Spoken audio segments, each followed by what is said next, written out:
OK，给对哦。我们林先生啊，第六爻，好，第六爻有阴啊，我生者为子孙啊，这一爻就是所谓的卜卦生。那么不管是出现在卦上，或者是土场，卦身都不能受伤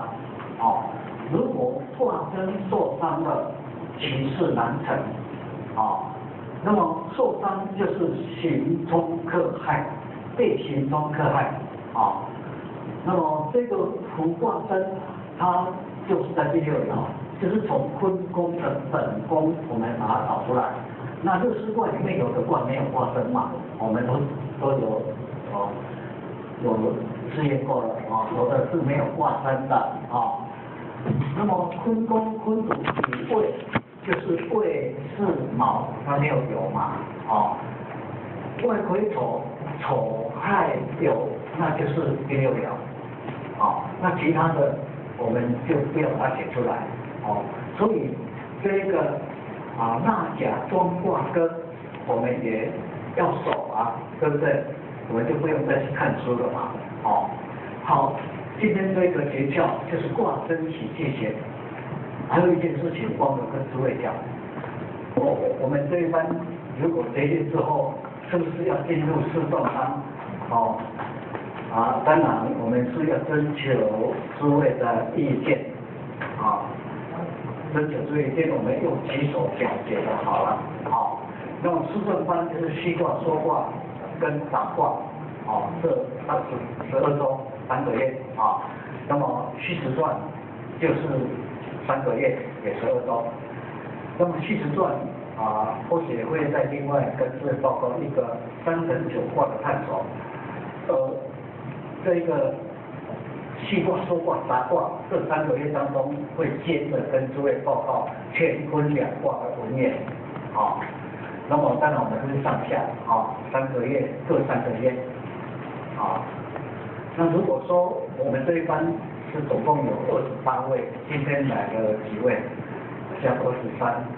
24吧，4、9、12、13、14、15、16、17、18、19、20、21、22、那24位。3位秀回来嘛，对吧？秀回来，咱就卖干顺回来那我们这一班有今天来了24位，我们就表决看看好了啦。原则上我们是少数不走多数啦，可是多数看多少，对不对？我们还要配合第一期的学员，然后如果合计有40位，我们就开试算班。好，如果我们这一班中级班结业之后，有意进入试算班的，试算班尤其是虚实算是易经的精华，那六师卦384爻是易经的精髓那如果有意要进入试算班的，我们请举手看看，帮忙算一下。不多。咱们就是不够人手嘛，请换一下。或者要了解一下，你们是时间上不允许吗？还是怎么样？听无，被同事袂晓讲。听无人听久就有，戏袂卡人听久就恁的。以前我们也是这样所以诸位的过程跟我们以前的过程都一样，都一样然后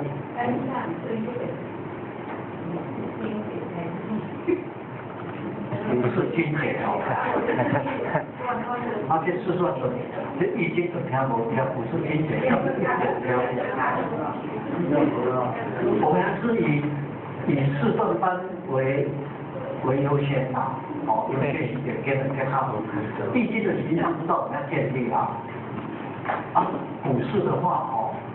有跟诸位讲过嘛，股市不是人人可以学，我们过去要进入股市的高级班里面，我们还要筛选的，有的观念没有改变的，我们还是通知他的，而且股市的费用比较高啊，对不对？我进，有的人我进啊，有人要进啊，对吧？我们就是原则上我们要先学这个易经的形上之道啦，如果说我打那这样的话就不能成立了呢，不能成立怎么办？我们就暂停嘛。好，那就这样，我后天吃饭呢，我讲可拢计认真呢，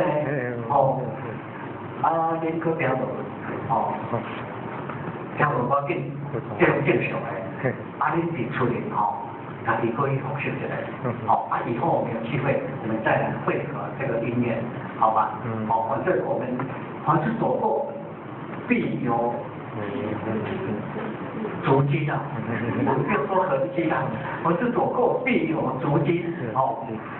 这个痕迹不好看，对不对？诸位有没有看过《易通历史》？我们蔡老师写的那一本。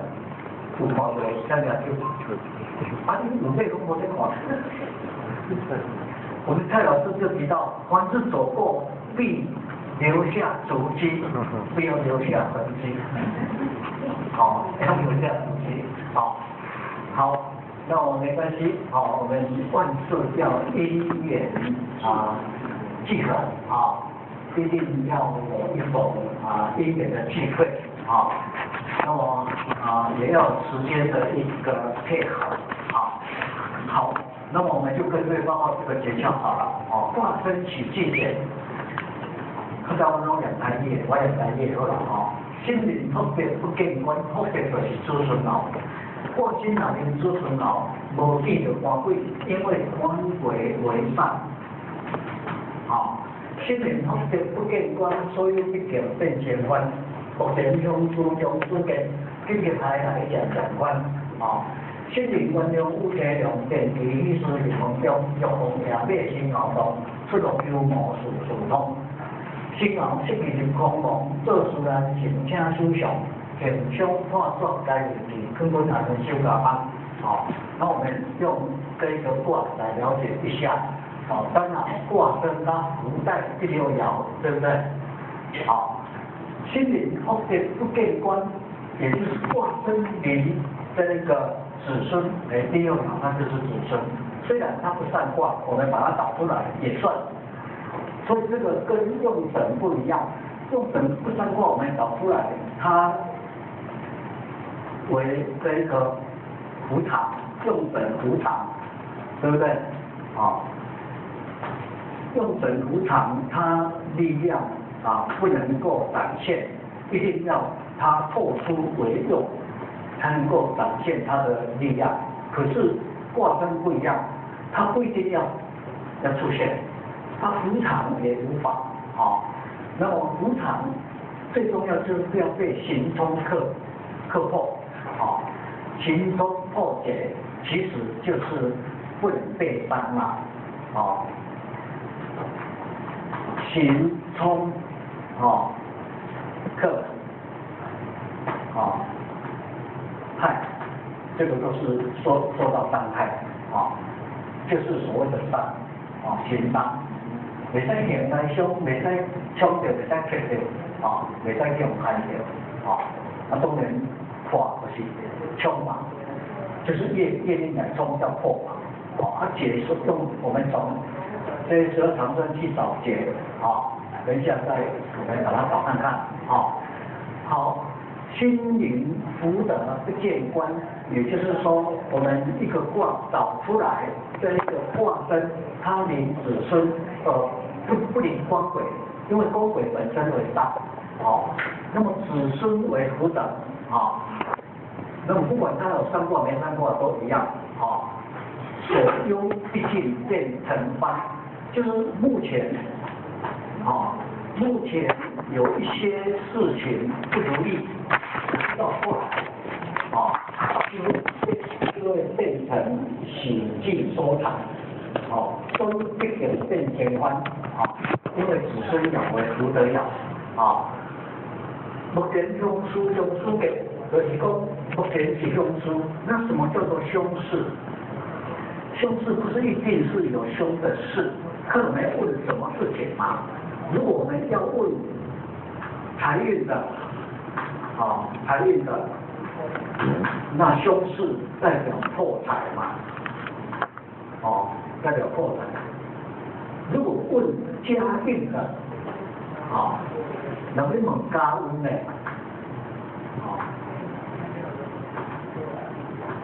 问家运的话，凶事我们就要小心了嘛，有灾殃，有病痛，有病痛，灾就是灾祸，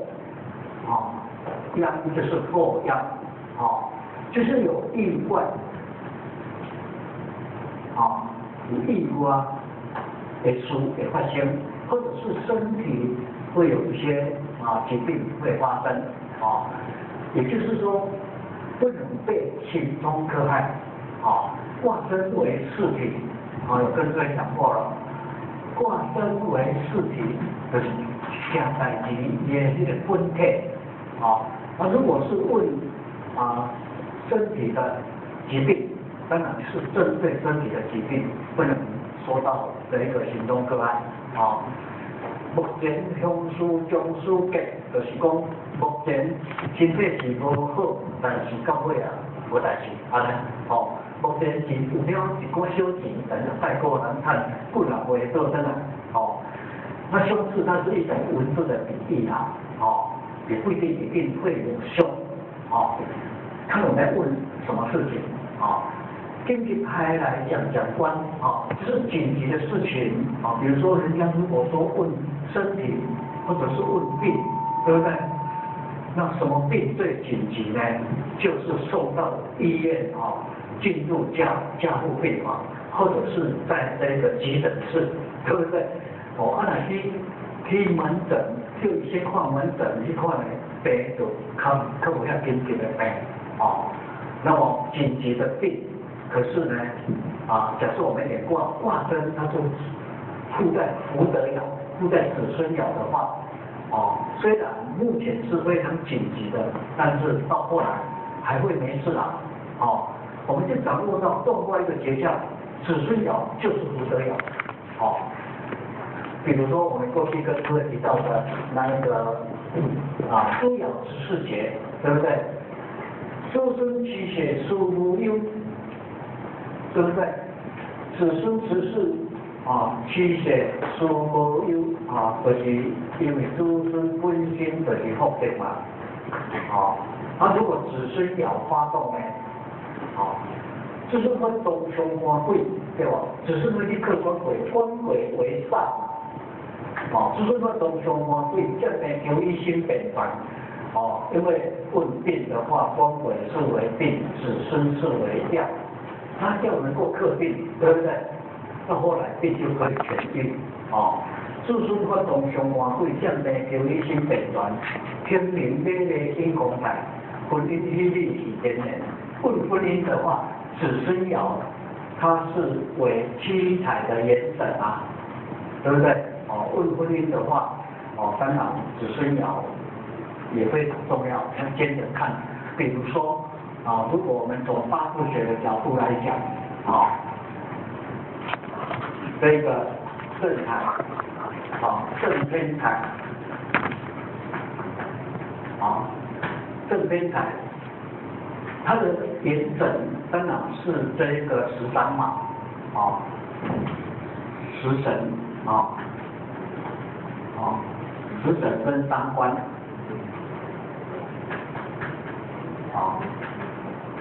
它的延伸，它会相生它嘛？这八字学的角度来讲，假设我们八字里面没有正偏财，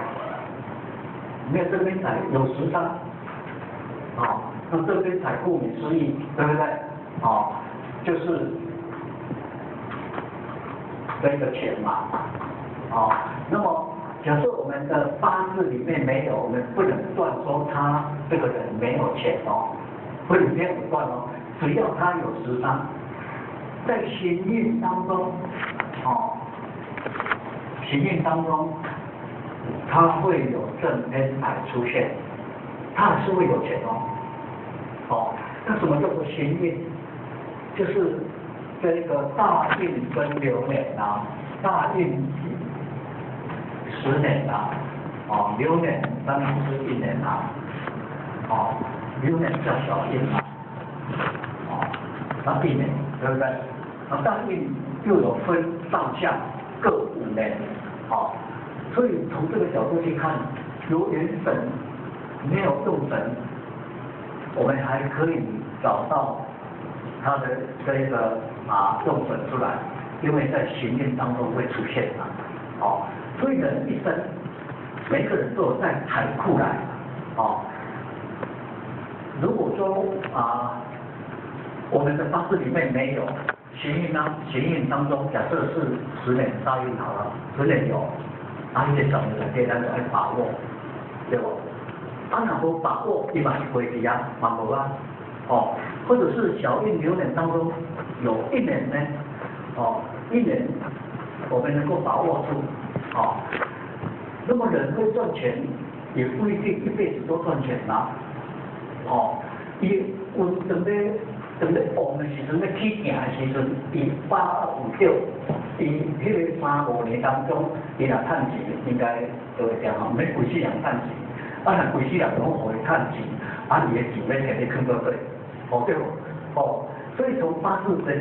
学的角度，也可以了解一个人一生的这个运的起落，那我们从这个卜卦当中当然也可以了解啦。那今天这个学校当然只有讲卦身，卦身为事情，不能被行冲克害。心灵原谅乌车龙，定期去说人梦中，就讲夜马心脑中，出入鸠毛处处通。心当然就是卦心，卦身如果临元神或者是用神，这个是元神，这个也是元神文字不一样，其实都一样卦身如果临元神或者是临用神，而又复青龙，青龙我们知道它是吉兽，对不对？那么我们就断它定期七书进梦中，那么什么叫做定期？定期就是说已经有决定了，比如说某家里他在某年某月某日要娶媳妇，对不对？那个日子就定了。那么日子定了，是不是能够如期完成？有的人有的人要娶新妇，要未到一段时间会变化，家运变化啦，或者是两方面大家人意见变化啦，或者是娶媳妇当天发生了不如意的事情，我们从电视上有看到娶媳妇那一天发生车祸的也有，那么如果说每卦演出来的卦身临元神或者是用神复青龙，必定的事情，到时候都能够如期进行，就是定期七事进梦中，那如果说我们以八字学的角度来讲，八字学里面有牵涉到什么？牵涉到这一个安传跟合分，那么提到这一个八字学我们第一期还没有写，我们第一期礼拜五的在这一个礼拜五要结业的，我们礼拜五那是看理学的礼拜五要结业，是8月3号那一天。那么结业之后，他们这一班就要进入到这儿子的课程这儿子的课程那么安传合婚都没有离开责任那么择日就有提到这一个婚姻的事情，要结婚一定要找一个良辰吉日嘛，对不对？订婚也要嘛，订婚古时候订婚有分一个小订一个大订，然后再来完聘，然后再来去结婚，对不对？现在工商社会当然就比较没有这么复杂有时候呢都一次就举行，可是择日的人一定要把那个程序择出来，看主家他们是不是要照着那一个程序来，或者是要一次完整也可以那么如果以古代在择日来讲先订婚叫小订比较稳定小订小订就是过去这样当然买出来俩小订了后就爱大订过来完聘即摆有个人就是完聘甲大订做一个嘛有小订甲大订迄个当中时间唔好当伤久因为夜长梦多。为什么要先小订呢？就是一个意思，然后到这个大订完聘这个当中，到结婚这个当中看双方面有没有什么意见，如果有意见要反悔的话也可以，因为只有小订而已。完聘大订拢办去咱大订拢做袂你再不反悔安尼就袂使爱用法啦较麻烦啦。若小订若无爱，会叫太紧对不？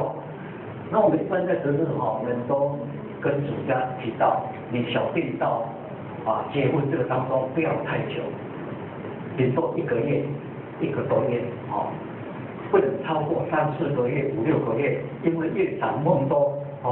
咱家族内底有诶迄个意见，人侪话就侪有摆就提出足侪问题出来赶快把这个喜事办好，这样的话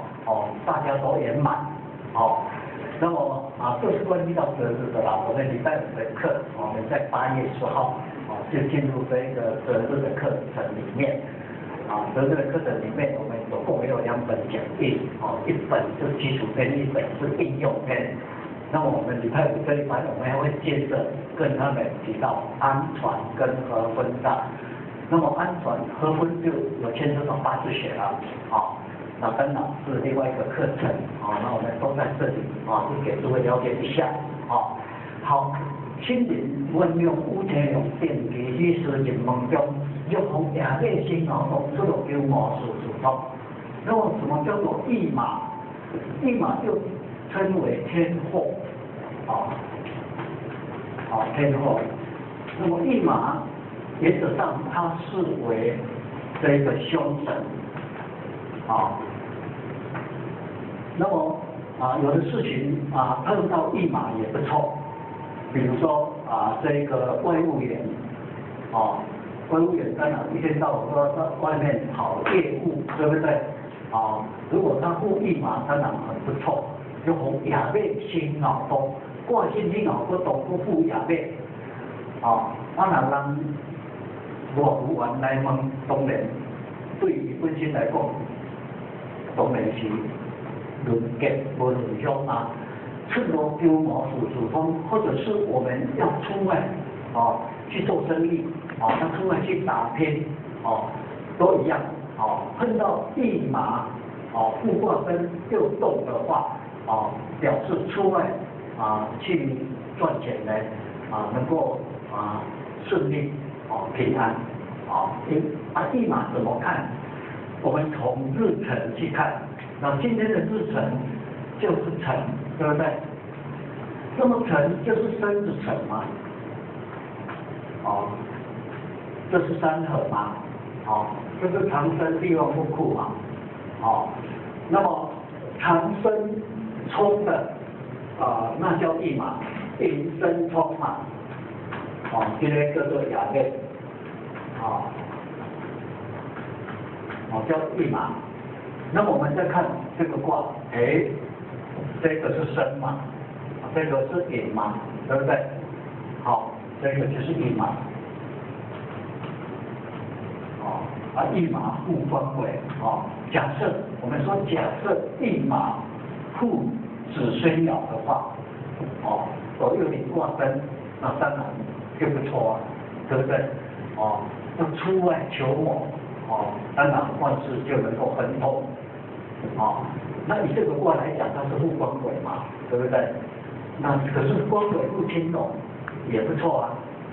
啊，可是官鬼有动那就不好，为什么？要出外求谋，求谋就是求财啊，官鬼动它会泄财啊，官鬼也讲车财去啊，出外探钱夫也买，高富车辆，安尼当然是会探钱，但是加减爱留一寡，因为官鬼它泄妻财的气，有赚钱要多少要一点，那么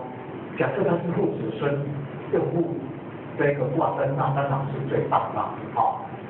幸好这个有空梦，做出来行，请修祥，现冲化作在去根本安修法安卦根这一爻绝对不能入空网，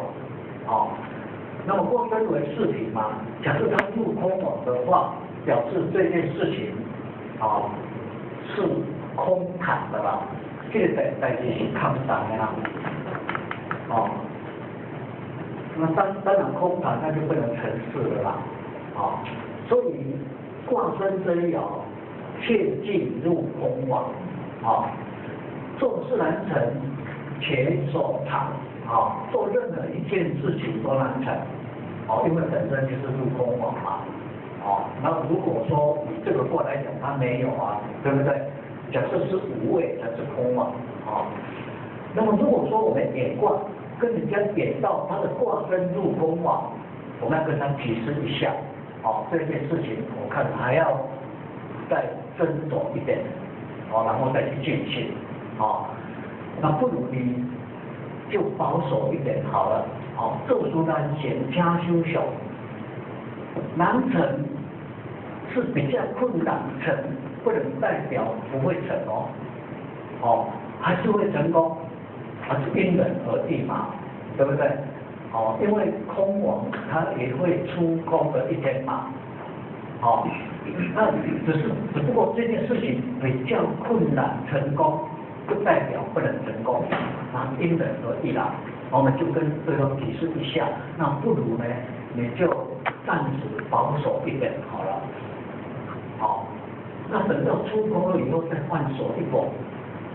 几天出空或者是几年出空，我们再跟他提示一下嘛，对不对？如果说以今天来讲，壬辰，对不对？壬癸讲，明仔后日就出空嘛，两天就出空，细项代志两天，大项代志两天，这个时间就是我们以事情的轻重缓急而去断这个时间的长短，这当然是比较灵活，我们自己要去判断这个事情的轻重，或者是呢缓一点的事情，或者是急一点的事情，生爻切忌入空网，做事难成且所长，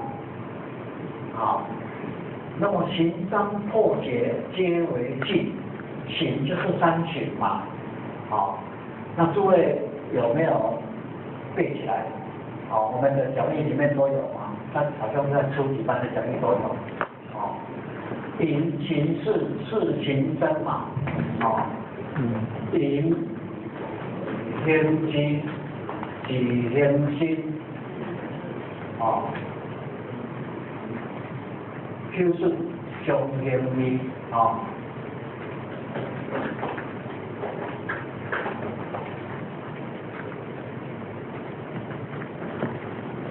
就是我们小就去选这个命嘛，子辛卯，卯辛子，这是复刑嘛，辰午有害，刑末忧害，主凶流，它当然是自刑嘛，寅它会行事，事会行生，这是单向的嘛，哦，它不会行回来哦，哦，也行单向，哦，八字学里面这个三行用到的几率非常频繁，啊，那么八字里面的这个三行，啊，三行不能被冲，哦，假设被冲了，就会有血光，啊，之灾，啊，这个是以八字学的角度啊，啊，当然我们断卦不见不断，啊，那么行的话，啊，为暗行，对不对？寅会行事，啊，可是寅属于木，巳属于火，啊，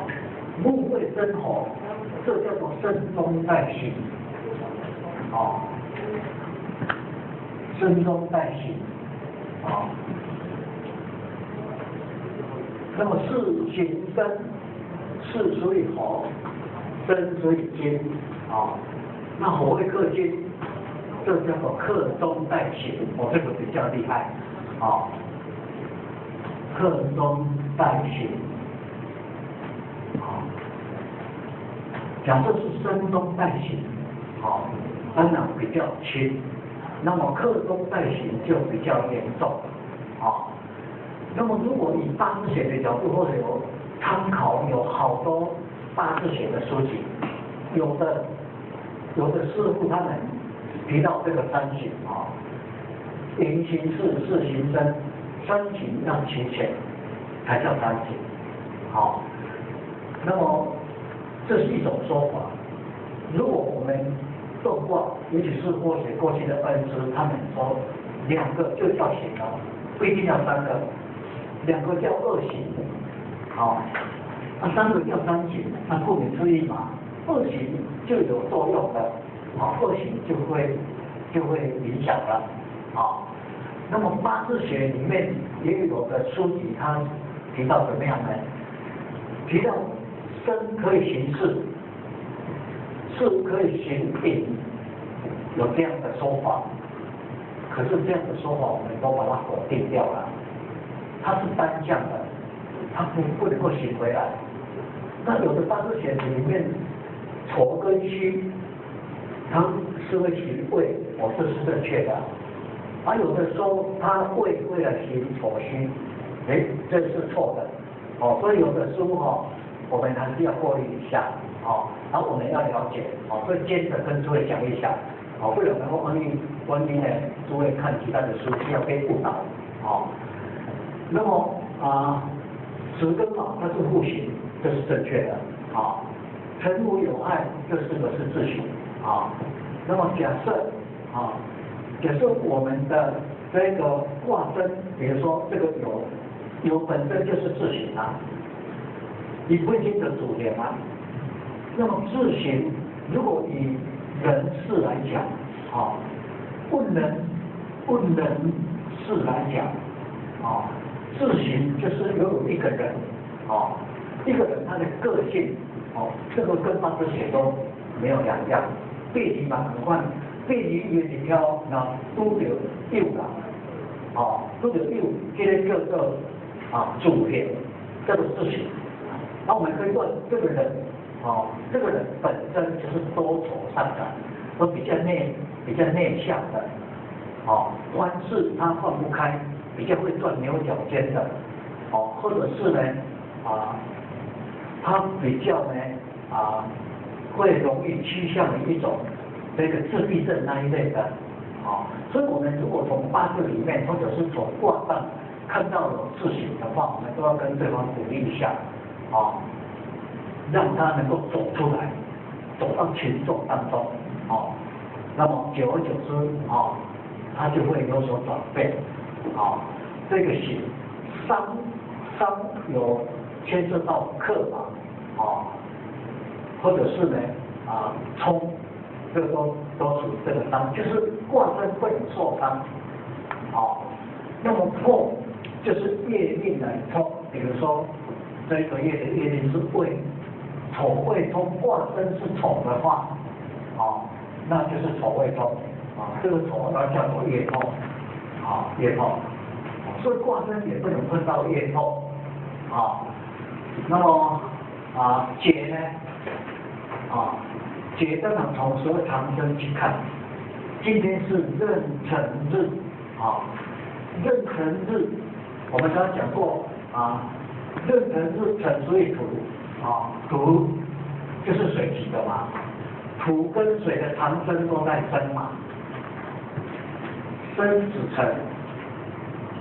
这个是长生嘛这个是地旺这个是木库，木库的后面那一个就是解嘛辰巳这个是转嘛长生木冠带临官地旺衰病死木解开阳所以这个解是在木的后面那一个叫做解所以我们的卦身当然这个有它没有分到解嘛假设我们的卦身不能被单行，可是这个是自行也算行，对不对不能被克，不能受冲，不能碰到解假设有的话科多为忌就是尽量避免，可是我们也不知道怎么避免，演过出来它自然是这样，假设是这样的话，当然这件事情就有缺失我们就是要谨慎一点因为卦身为次品那么如果是有的话，我们要奉劝他安分守己嘛，肯分安分修个安如果安分守己，可能他就不会有意外的破财的事情发生嘛那么往往我们一个人要安分一个人要知命安分，一个人要知命不是这么简单嘛尤其是年轻力壮的时候，事业刚好在拼的时候，我们要他安分守己，对不对？他有时候也安不下来他有时候也会否定这些理论嘛，还是会去冲嘛因为人是往上爬，所以我们一个人要等到这一个认命，不是这么简单嘛要安分也不是这么简单，要知命也不是这么简单。一个人要真正的认命除非自己本身已经付出代价，对不对那还没有付出代价之前，有时候跟对方提示呢，他都比较置之于度外，他都不相信了可是如果等到他已经付出了代价以后，他才会回想嘛。可是我们演卦的人，演到这一种卦，我们也务必要明讲嘛，对不对？看他自己本身的造化，对不对？就从卦身卦身不能受到刑伤破戒这都为忌我们就跟他说，那你不如呢保守一点守住你现在的事业不要再扩大很有可能能够平安无事这是关于到卦身这一部分的我们用动卦去见的切断当然我有跟各位提过这一个个人卦的诀窍也不是只有我们在初级班、中级班这一些啦好，那么我们今天就到这里。下个礼拜三我们的课程都没有了，没有了。下个礼拜我们就临头一点，讲一些实例的，或者是跟各位报告我们现在的反应卦，好，那我们今天就到这里，感谢大家，谢谢。各位同学请起立，向师顺行三鞠躬礼，一鞠躬，再鞠躬，三鞠躬。向老师行礼一鞠躬。好，谢谢老师。我慢走。谢